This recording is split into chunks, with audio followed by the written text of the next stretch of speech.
March 31st is International Trans Day of Visibility. In an effort to amplify trans visibility beyond a single day, Let's Be Perfectly Queer has offered up space to allow trans voices to be heard, trans stories to be shared, and trans experiences to be learned from. And so, trans rights activist and advocate Jayce Carver takes over the hosting duties tonight and welcomes her guest, Lucas Medina. Let's hear what they have to say.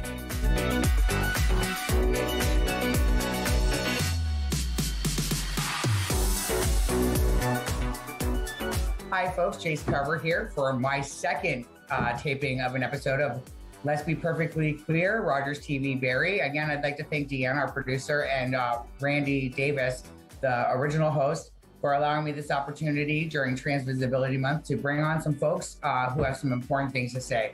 And today my guest is Lucas Medina. He is the founder and the executive director of 514 Foster Care. Welcome to the show, Lucas. Hi, Jayce. It's great to see you. You too. Long time, actually, since I've seen you. And Lucas and I have known each other for quite a few years. And I met them when the 514 was in its early stages of just starting to have some homes, providing support to LGBTQ youth who are in the system. Lucas, I want you to tell the audience a little bit about yourself and why this is such a passion for you, a passion project for you. Well, like thousands of people in Ontario, I grew up in foster care. And, I came into foster care under protection concerns. I had an unsafe family and was being abused. And most kids come into care either for neglect, abuse, or abandonment. So I didn't come into care because of my queer identity, but I was in the system that made it very clear that I couldn't be myself in that system, right? The foster care system in Ontario is very binary. I know we'll talk about this later, but it was just there are homes for boys and there are homes for girls, and it's always been that way. And if you're queer in any way, if you're anywhere on the rainbow spectrum besides a cisgender straight person, it's a very unwelcoming system. And so, I couldn't be out while I was in care because it wasn't safe for me to do that. And so I voluntarily moved out on my own when I was 17, just to be in a safe place and have some control. And then a few years later, I started working in the system and working for agencies. And actually, one of the first ones was in Barrie, and spent a couple of years up there. And it's just seeing how little had changed in the system over the last 20, 25 years, and talking to youth who were in care while I was doing kind of outreach work with the Provincial Advocate for Children and Youth a few years ago, I realized that the system hadn't gotten any better. It wasn't any safer for anyone outside a very strict lane of what was considered normal. And I knew that I had the experience and understanding of how to start an agency and make something that could really help a lot of youth. And so we started 514 about 5 years ago. The name stands for May 14th, which in Ontario is Children and Youth in Care Day. So there's been a lot of discussion recently about youth aging out of care because the ministry has just put on a moratorium until the end of September of next year that youth can age out of care because of COVID and those restrictions. And they're putting a new system in place to make sure that instead of automatically aging out the day they turn 18, youth will be aging out when they're ready after having been established that they've been prepared for independence, which is great. Well, isn't that a big difference? Yeah. That's amazing. It is. And so for a lot of us growing up in care, our birthday was this like dreaded countdown to that day we were going to be pushed out. Yeah. And so it wasn't this happy thing, waking up on my 17th birthday and thinking, oh my gosh, there's just like 1 year left. And then I'm out on my own. And it really kind of takes away from that. So because that's an experience so many other youth from care have, I wanted to kind of highlight that with the name. And also May 14th, 1969 was when homosexual acts were decriminalized in Canada. Right. So there were kind of those different connections to it. Yeah, I know as a service provider, historically as a service provider, that's a day that I always dreaded as well, is when youth that you knew were just not ready to age out, not have the access to supports that they were having. You just lived in fear for those youth, right? Because it's not any easier out there when you're facing some of the barriers that trans and queer kids face in community. You're even more worried, I believe. And can you talk about the differences maybe around that? Yeah. So, we see a lot of it. Like, again, the system is so binary. There are a lot of youth who are in placements and placement situations where they can't really come out until they are on their own, right? And so then they're aging out of a system while trying to connect to a community and kind of tend to connect in unhealthy ways to people in the community and having bad experiences and not having a support system in place of healthy adults and role models. And, I always say, like, in the foster care system, children's aid societies and service providers are supposed to, focus on matching youth based on culture, which generally they mean race and skin color. But, the youth and children of our community don't get that kind of matching. They don't get the benefit of having a role model of their community, whether it's a trans parent, literally, or a queer couple, living a healthy relationship, or queer singles who are successful and modeling what life can be for them. And so our community has had this history, going back to the 70s, and it's well documented in a great documentary called Paris is Burning. Our community has a long history of chosen family, because even for decades, people in our community who had supportive, wonderful families lost them when they came out. Whether they came out as gay or lesbian or bi or trans, they suddenly lost their biological family. So we have this, and we tend to have to move to big cities too, right? Yeah. So even if they have some supportive family still in the small town they're from, they have to come to a big city, and you build a chosen family of new people who get you and support you, and the kind of really great established way of doing that is the house system, right? Which is very kind of closely connected to drag, but is actually just an overall thing that happens in our community. But it's also very connected to the trans community. So, because a lot of history of drag and trans identified women is very closely connected, and I know that.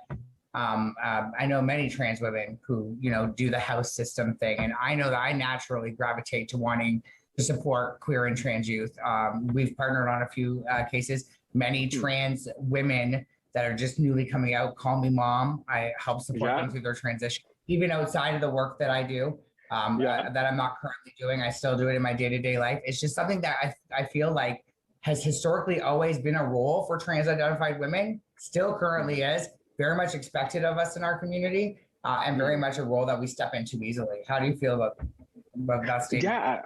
Yeah, absolutely. And part of what I love about Pose personally too is there's such like a strong, I'm half Dominican and half Scottish, and there a lot of the houses on Pose are Dominican and mixed and ethnically diverse, and people coming together with a really strong protective family vibe, and that's really what our focus with the house program is, right? Is I've seen youth in working with other agencies before this just drop off when they turn 18, and then connecting with bad people and kind of reaching out for some supports because they're desperate. Right. And they become preyed upon in our community. And human trafficking is a huge problem in Ontario. And it's something I first became aware of when I was working in Barrie 20 years ago. I remember just being shocked at the fact of it and how young children being trafficked were. And you know, it is a particular, as you know, it's particularly dangerous for trans youth, right? 100%. Yeah, like and I'm based Windsor-London in corridor is like epidemic proportions of trans youth being trafficked. It's just and it's one of those things. A lot of people are shocked to hear because they think it would be a big news story that this happens, but it's so common. And you know, our head office for 514 is based in Windsor, you know, and our other main hub is here in London, Ontario, where I am right now. And we've worked with the police here and on human trafficking, and we've had to, you know, protect our kids from traffickers directly here who've tried interacting with them and engaging with them and luring them in. And the police here, I remember telling us that trans youth go for 3 times the rate on the black market as any other youth, a cisgender youth. And so there's a real focus on targeting these youth. So there needs to be an equally strong focus on protecting them and supporting them, which means providing a lot of care and attention, right? You know, youth in care become particularly easy targets for traffickers because they don't get enough attention, you know, especially if they're in group care. They're not getting a lot of one-on-one attention. And, you know, other programs, something that is a big deal for me as a, you know, I would say as a survivor of the foster care system, but as someone who grew up in it, was to ensure that the rate that we got from the ministry and the government, you know, we're, you know, paid by the government to provide the service, and we had to list to them what that service needed. And, you know, having grown up in care with you know, $5 a week allowance and hand-me-down clothes, it was important to me to secure from the ministry an acceptable level of allowance, right? So we argued and got a $35 a week allowance for the youth in our program. What narrative does it give to a youth when they're constantly wearing hand-me-down clothes? They're already living in the system, you know, and they can't go and equally access things that their peers are accessing, or go to do the things or activities that their peers are, that because they're in foster care, that somehow they're less than, right? Exactly, right. And that was our argument for the allowance, because most agencies give $5 or $10 a week allowance to teenagers, you know, who are 16 and 17. And so we did our research. The average allowance for a teenager in Canada at the time was $35 a week. So we said, why would youth in care deserve less? And they agreed. They said, just no one's ever asked us that. And also a clothing allowance. That's something, you know, a lot of agencies, they don't really prioritize that. And they think kids should be happy with whatever they get, is something I heard, something we hear. Unpacking gender identity, I believe that, like, advocating for a clothing allowance to be able to unpack gender identity and to explore gender identity is so important. It's so important. And but those two things, something that we've come to realize over time, they empower these youth, right? Who in other programs and circumstances, getting $5 a week allowance. We've had 17-year-olds come into our program who were getting $4.25 a week allowance in their previous placement, which, you know, I remember asking a youth, like, well, what do you do with that? And he said, nothing. Like, you can't do anything with that. So, you know, being able to kind of compete with the traffickers, right? It's so easy for them to lure kids in other programs with a pair of boots or $50 to do a favor. But when the youth in our program have this feeling of value that we give them by providing them what they deserve, they're much harder targets for traffickers, because there isn't much that they can offer them that competes with what we do. And you know, that's so important. That does have an impact on their lived experience and the path that they can go down, right? Do you believe by having a youth in, like, say, the house model, which you know, I'm a big fan of, but the house model allows the youth to be more open about behaviors or maybe instances in which they might be getting themselves into trouble than maybe in the old foster care model, or because your house model is definitely not foster care model. It's really based more on youth homelessness than it is foster care and foster provision, which I think is really kind of the future of the foster system. It needs to be, because most youth have been so independent for so long, or have had to live on the streets, that conforming to the rules of a foster family is going to be very difficult for them. But providing this house system where they're more of an independent being, but they have the support of somebody with lived experience. Do you think that provides space to have a conversation? Yeah, absolutely. I mean, there are some systemic barriers in foster care in Ontario to youth being able to openly communicate what they're experiencing. So, almost every other program has strict curfews. And if you're late, even if it's 10 minutes, they call the police. They call the police because you've broken curfew. And it criminalizes kids who are in the system.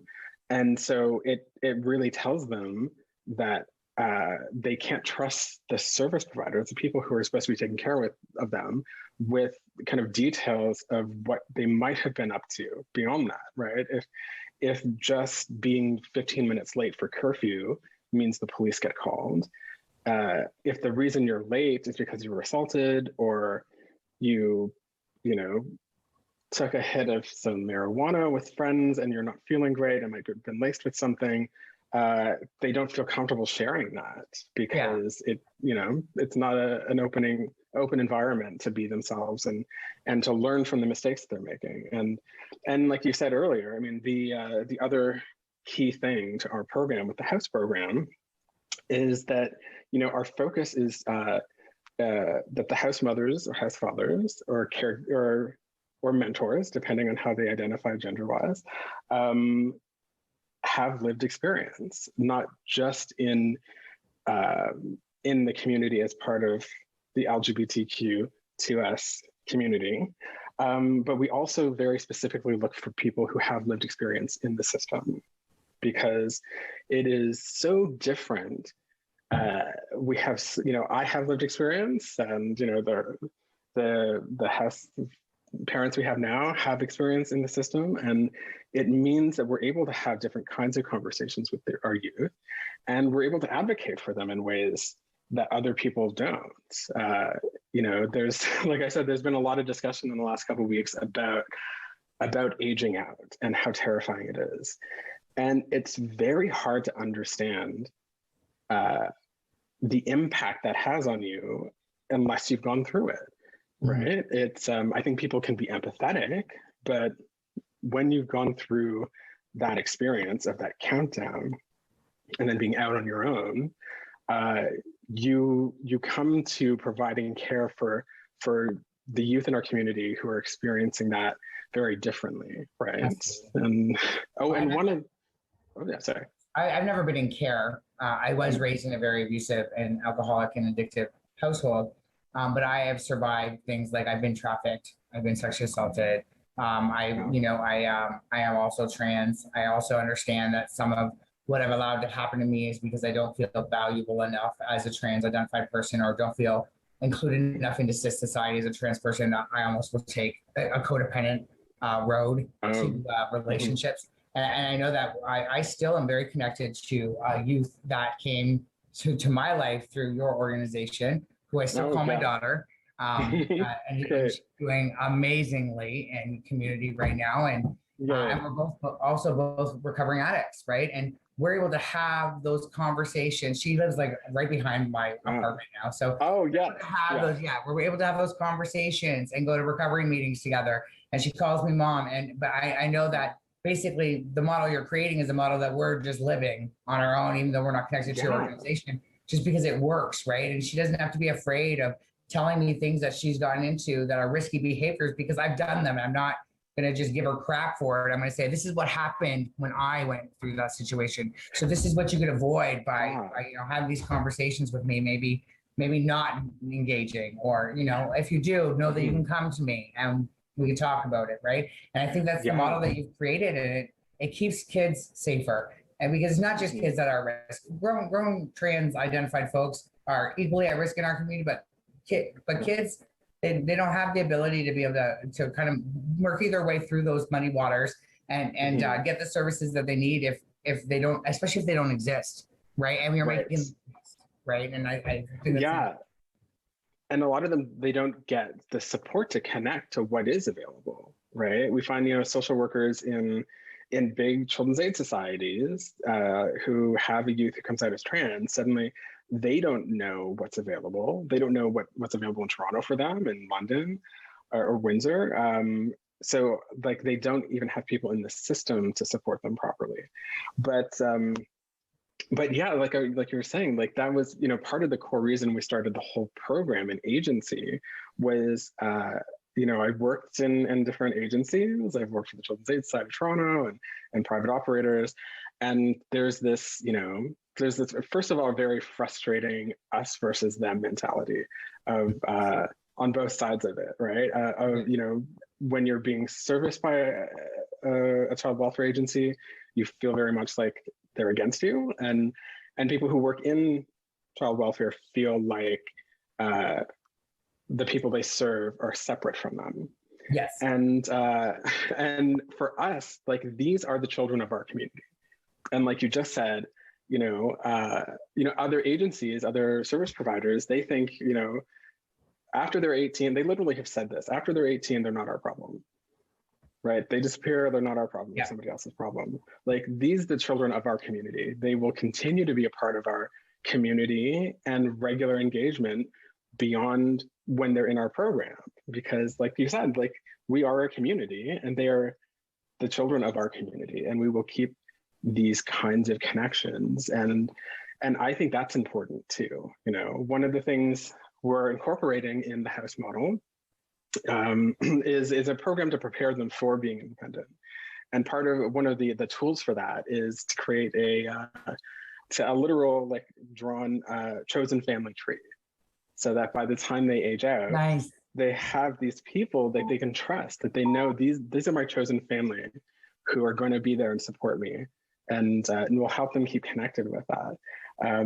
Because again, you drop out of the system and you lose so many supports, but you're still a part of our community, and we help them connect with really interesting, great people who are safe adults for them to be connected to, who they'll maintain those relationships with. Because, I think that's a benefit to being part of the queer community, is we do have that community, and it's too bad that every youth leaving care doesn't have that kind of community built in for them, but our kids do. And so we can help them connect to that and have supports beyond care. Yeah.